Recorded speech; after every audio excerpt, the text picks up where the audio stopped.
I want to tell you about a horrible memory that has haunted me since I was a child. It was on a Halloween when I was only 7 or 8 years old. My mother usually took my brother and me trick-or-treating, but this year was different. After school, she took me to my friend Sean's house so that I could go trick-or-treating with him and another friend named Johnny.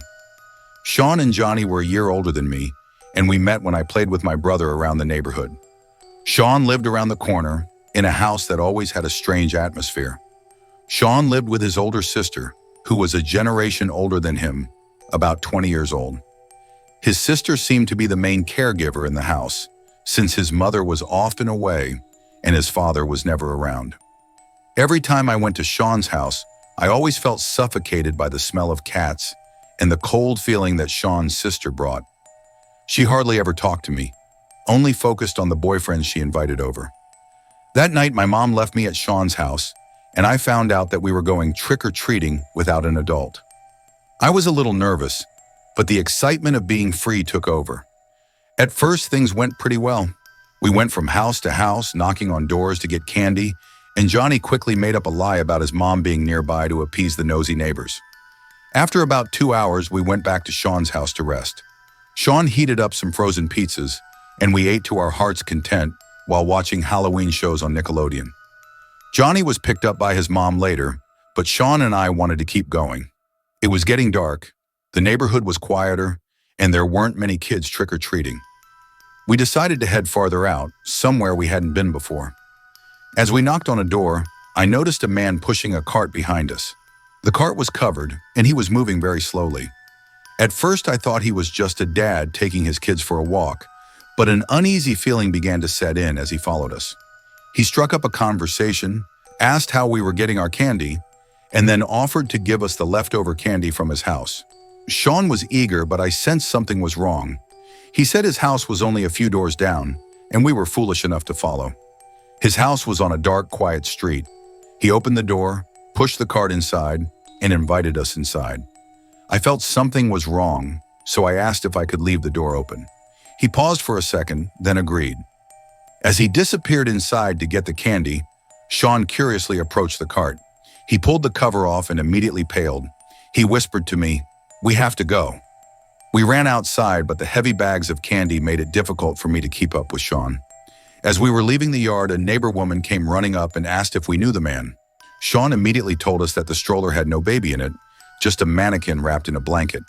The woman was horrified, saying that the man had no children and had been alone for years. She put us in her car and drove us home. My mother was shocked when she heard about it and later called the police. Although I never heard the results of the investigation, I always wondered what his intentions were when he invited us into his house. That Halloween night left an indelible impression on me. Halloween 2016 fell on a Monday night, and my parents assigned me to hand out candy all day. My mom had bought so many bags of candy that I knew there would be leftovers, and I would be reluctant to eat them for weeks to come, despite my weight loss efforts.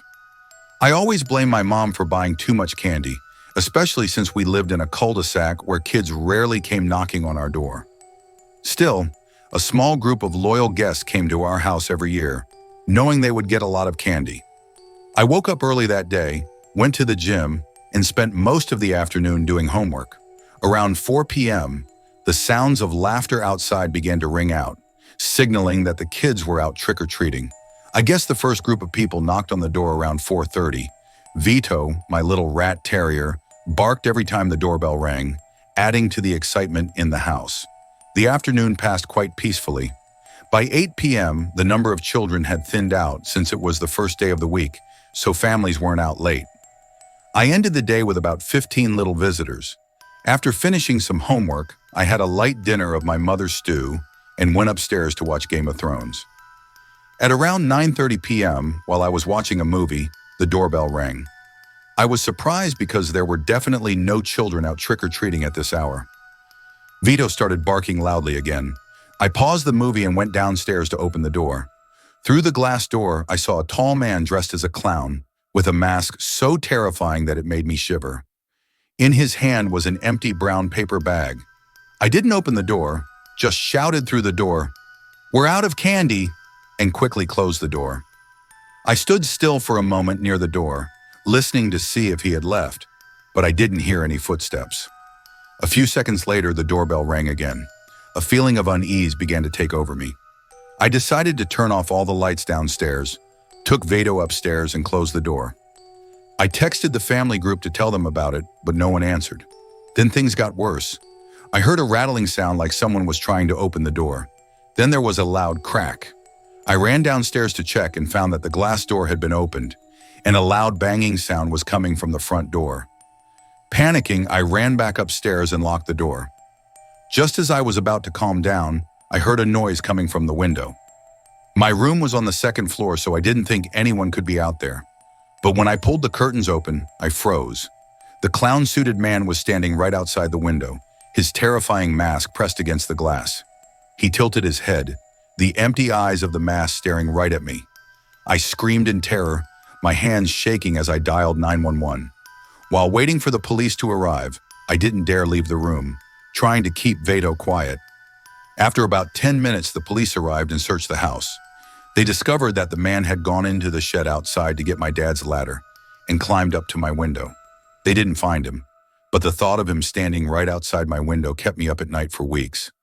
That night, I went to sleep at a friend's house. To this day, I don't know if it was a sick joke or a crime that had been prevented. That night, we were just looking for a Halloween party to use our silly costumes. One of my friends, Kate, posted on Instagram and Snapchat asking if there were any parties. I thought it was a bold move, but it had unexpected results.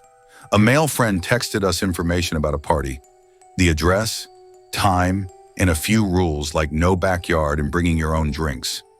What was weird was that he said the party was being hosted by someone named Luke, but none of us had ever heard of that name. We didn't think much of it. After getting ready and gathering at Shauna's house to warm up, the group of 4 girls decided to call an Uber to get to the party. The house was huge in the middle of a quiet neighborhood. When we arrived, we noticed something strange. There was no sign of a Halloween party other than the dim orange lights. Once inside, we didn't recognize anyone. The house was bare, with no furniture, just beer pong tables and ice buckets full of beer and wine. An older man, about 50 years old, came out and introduced himself as John, Luke's father, the supposed host. He seemed very friendly, but there was something off. He invited us to put drinks in the ice bucket and kept offering everyone drinks.